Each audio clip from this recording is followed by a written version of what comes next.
Hello students, welcome to account classes. आज का हमारा टॉपिक है मैनेजर्स कमीशन। इसको हम +1 में पढ़ चुके हैं। एक बार रिमाइंड कर लेते हैं। तो मैनेजर्स कमीशन, जो बिजनेस का मैनेजर होता है उसको उसकी सर्विसेज के लिए कमीशन दिया जाता है। वो कमीशन हम निकालते कैसे हैं? कमीशन निकालने के लिए हमें क्वेश्चन में दी गई कंडीशन को ध्यान से रीड करना है। कमीशन निकालने के लिए हमें ये दो कंडीशन दी जा सकती हैं। पहली कंडीशन है कि मैनेजर को कमीशन देना है बिफोर चार्जिंग सच कमीशन। अगर ये कंडीशन दी है तो हमें कमीशन कैसे निकालना, एक एग्जांपल की हेल्प से क्लियर करते हैं। नेट प्रॉफिट हमें दिया है 5,50,000 और रेट ऑफ कमीशन हमें दी है 10% और हमें दिया गया है कि मैनेजर को कमीशन देना है बिफोर चार्जिंग सच कमीशन। तो कमीशन कैसे निकाला जाएगा? नेट प्रॉफिट 5,50,000 गुना 10/100। तो हमारा मैनेजर का कमीशन आ जाएगा 55,000। लेकिन अगर हमें बोला गया है कि मैनेजर का कमीशन निकालना है आफ्टर चार्जिंग सच कमीशन, तो ऐसे केस में मैनेजर का कमीशन कैसे निकलेगा? नेट प्रॉफिट इनटू 10/110 लिखेंगे। जो रेट हमें दी होती है 100 में वो रेट हम जोड़ देंगे। तो इसका आंसर आएगा 50,000। अब बात आती है कि मैनेजर के कमीशन को हम रिकॉर्ड कहाँ करेंगे? तो मैनेजर के कमीशन को हम रिकॉर्ड करेंगे प्रॉफिट एंड लॉस अकाउंट में, क्योंकि जो मैनेजर का कमीशन है वो प्रॉफिट को कम कर देता है। इसको हम profit and loss appropriation account में रिकॉर्ड नहीं करेंगे, क्योंकि जो एप्रोप्रिएशन अकाउंट होता है उसमें सिर्फ पार्टनर से रिलेटेड चीज़ें ही आती हैं और मैनेजर जो है वो पार्टनर नहीं है। तो इसीलिए जो मैनेजर का कमीशन है वो किस तरह का एक्सपेंस है? वो चार्ज अगेंस्ट प्रॉफिट है, जो प्रॉफिट्स को वो कम कर देता है। तो ध्यान रखना कि मैनेजर के कमीशन को कभी भी profit and loss appropriation account में रिकॉर्ड नहीं किया जाता। मैनेजर के कमीशन को हम हमेशा प्रॉफिट एंड लॉस अकाउंट में ही रिकॉर्ड करते हैं। इसको एक एग्जांपल की हेल्प से क्लियर कर लेते हैं। तो क्वेश्चन नंबर 4 देखते हैं। X and Y are partners with capital of rupees 1 lakh and 80,000 respectively on 1st April 2013। X और Y दो पार्टनर्स हैं। X की कैपिटल 1 लाख है और Y की कैपिटल 80,000 है। कब? 1 अप्रैल 2013 को। And their profit sharing ratio is 2:1। जो भी प्रॉफिट होगा वो 2:1 में बांट लेंगे। Interest on capital is agreed at the rate of 12% per annum. Interest on capital होगा 12% per annum. Y is to be allowed an annual salary of 6,000। Y को salary दी जाएगी, और कैसी सैलरी दी जाएगी? Annual salary. इसका मतलब है कि एक साल की सैलरी 6,000 है और सिर्फ वाई को ही दी जाएगी। The profit of the year ended 31 March 2014। Accounting period खत्म हो रहा है 31 मार्च 2014 को। तो प्रॉफिट दिया है अमाउंटिंग टू 50,000। तो अकाउंटिंग पीरियड के एंड में प्रॉफिट है 50,000। Manager is entitled to a commission of 10% of the profit, और मैनेजर को कमीशन दिया जाएगा 10% of the profit. Prepare profit and loss appropriation account and capital account. इस क्वेश्चन में हमें बोला नहीं गया है कि प्रॉफिट एंड लॉस अकाउंट बनाओ, बट मैनेजर का जो कमीशन होता है वो एप्रोप्रिएशन ऑफ प्रॉफिट नहीं होता है, वो चार्ज अगेंस्ट प्रॉफिट होता है, और चार्ज अगेंस्ट प्रॉफिट को हम प्रॉफिट एंड लॉस अकाउंट में रिकॉर्ड करते हैं।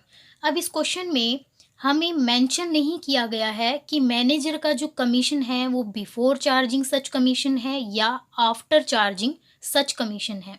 ऐसे केस में हम ये मान लेते हैं कि मैनेजर का जो कमीशन है वो बिफोर चार्जिंग सच कमीशन है।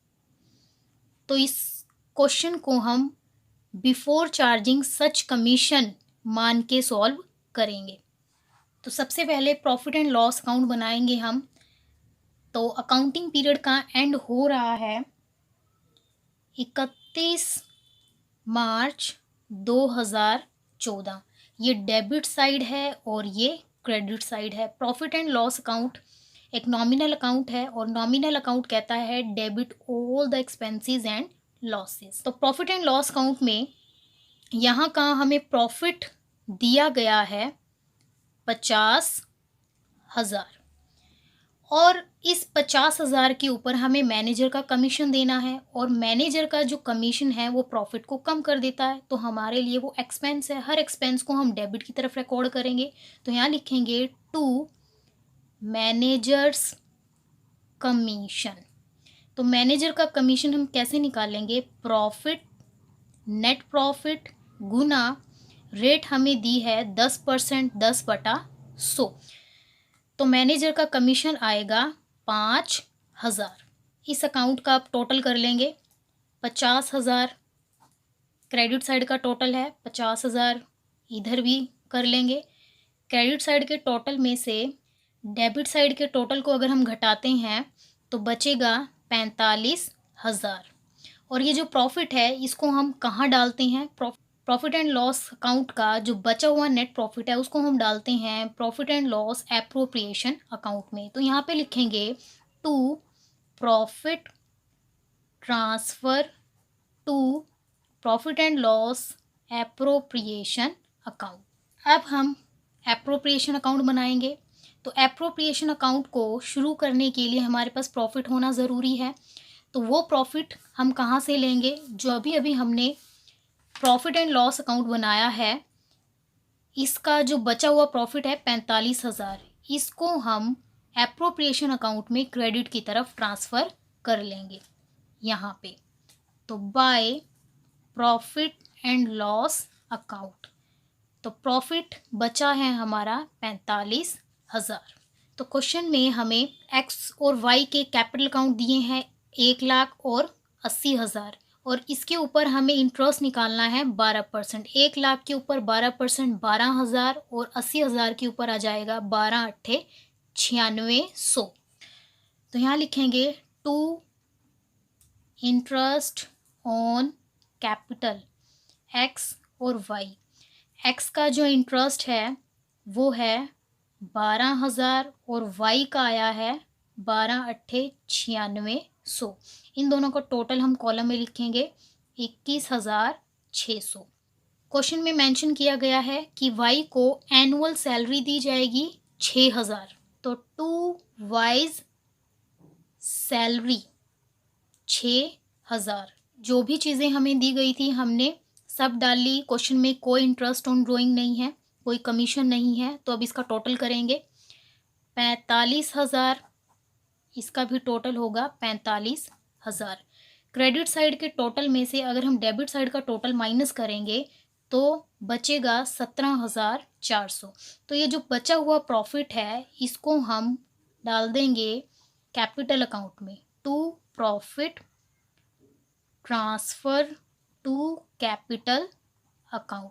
अब ये जो बचा हुआ प्रॉफिट है इसको हम एक्स और वाई में उनके प्रॉफिट शेयरिंग रेशियो में बांट देंगे। तो नीचे वर्किंग नोट बनाएंगे। एक्स और वाई का जो रेशियो है वो दिया है 2:1।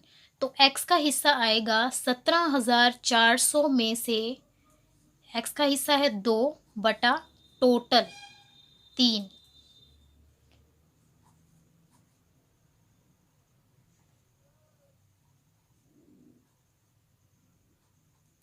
ऐसे ही वाई का निकाल लेंगे। 17,400 एक वाई का हिस्सा है 1 बटा टोटल।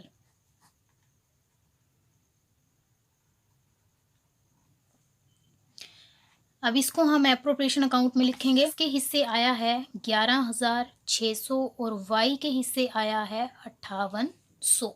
हमारा profit and loss appropriation account तैयार हो गया है। उसके बाद हम करेंगे पार्टनर्स कैपिटल अकाउंट। तो 1 अप्रैल 2013 को कैपिटल के बैलेंस दिए हैं by balance brought down.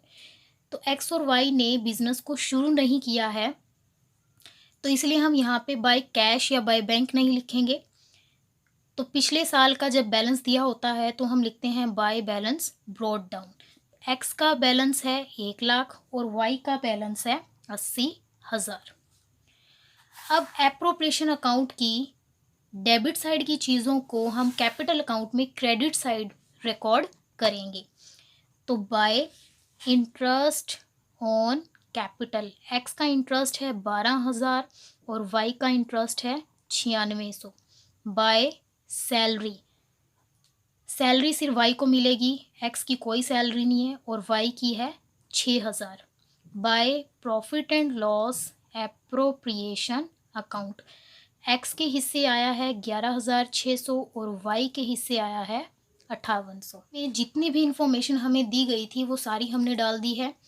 Debit side में ड्राइंग और इंटरेस्ट ऑन ड्राइंग होता है, तो क्वेश्चन में हमें ड्राइंग और इंटरेस्ट ऑन ड्राइंग की कोई इन्फॉर्मेशन नहीं है। तो अकाउंट का टोटल करेंगे, एक्स का टोटल करेंगे 1,23,600, वाई का टोटल आएगा 1,01,400। इधर भी सेम करेंगे 1,23,600, 1,01,400। यहाँ लिखेंगे 31 मार्च 2014, काउंटिंग पीरियड हमारा ख़त्म हो रहा है 31 मार्च 2014। यहाँ पे भी सेम लिखेंगे 31 मार्च 2014। तो टू बैलेंस कैरीड डाउन, तो क्रेडिट साइड के टोटल में से डेबिट साइड का टोटल घटाएंगे। डेबिट साइड में कुछ है ही नहीं, तो 1,23,600, 1,01,400। ये कैसे आया है? बैलेंस करके आया है, इसलिए यहाँ लिखेंगे बैलेंसिंग फिगर। तो कैपिटल अकाउंट में हम देखते हैं कि साल की शुरुआत में एक्स की कैपिटल थी 1,00,000 जो बढ़ के 1,23,600 हो गई है, और वाई की कैपिटल शुरुआत में थी 80,000 जो बढ़ के 1,01,400 हो गई है। आई होप कि आपको ये क्वेश्चन क्लियर हो गया होगा।